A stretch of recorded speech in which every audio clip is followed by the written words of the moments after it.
Big spenders walk into the room and immediately steal the show. Everyone wants to be with them, eager to catch a piece of the action. U.S. consumers are that way. They're the richest in the world, and they know how to sling around their cash. They're a huge part of their own economy, but the world also relies on them to get and to keep things going. Recently, their spending activity has slowed. Is something going wrong? Consumers are a big piece of any economy. Add up all their receipts in any given year, and it usually accounts for about 60% of GDP.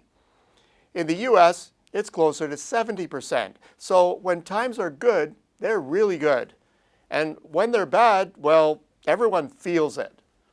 US consumers seemed unstoppable at the top of the last growth cycle. Optimism was high, productivity was strong, wages were rising, and Americans were very active at the till. But they were so confident that they overdid it.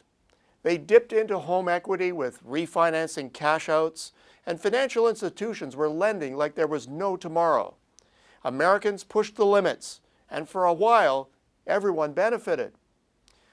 Well, like all bubbles, this one burst, and in a big way. Recession racked sales. Auto purchases tumbled from 16 to 9 million units annually, and they stayed in the abyss for 3 years.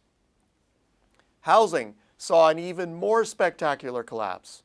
From building levels that topped 2 million units annually, they plummeted to the 600,000 level and below, staying in that range from 2008 to 2011.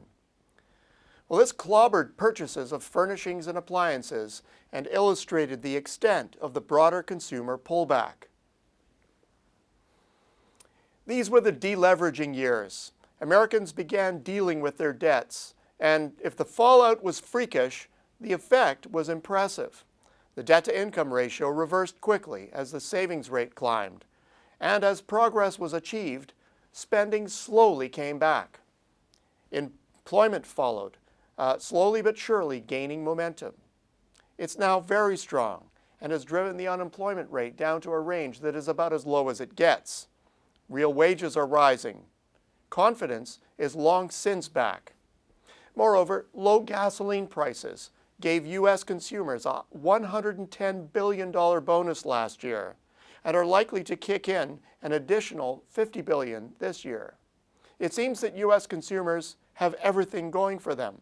So why has spending recently faltered? No doubt some will point to turbulence in financial markets as a cause. Americans are influenced by stock market levels, and recent plunges could have spooked spenders. Yet at the same time, confidence wasn't swayed, casting doubt on that factor.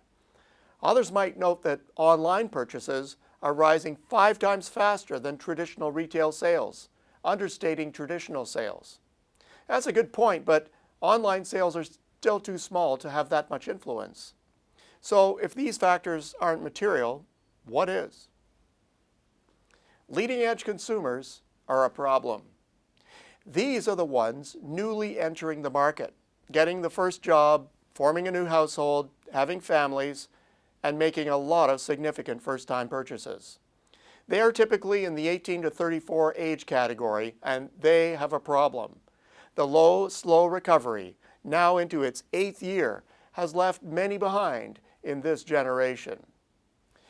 The share of adult children of U.S. householders living at home soared in the post-recession years to just under 1/3 of the entire age cohort, a rate never seen in recent history, and well ahead of levels following the 1981 to 82 recession. As long as this group of frontline consumers is in the current fix, true recovery will be on hold.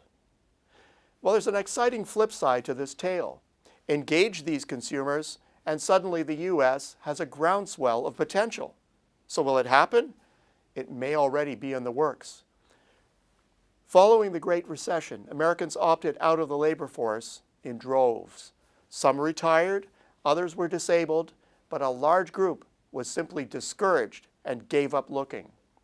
Participation continued to fall, even when job growth returned, perplexing economy watchers.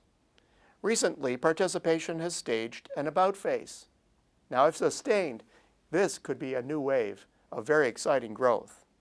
The bottom line, slower U.S. consumer spending in the face of improving fundamentals has raised alarm bells. But there's evidence that long-dormant frontline consumers are stirring. If they do, it'll make all the difference to U.S. and world growth. Until next week, I'm Peter Hall.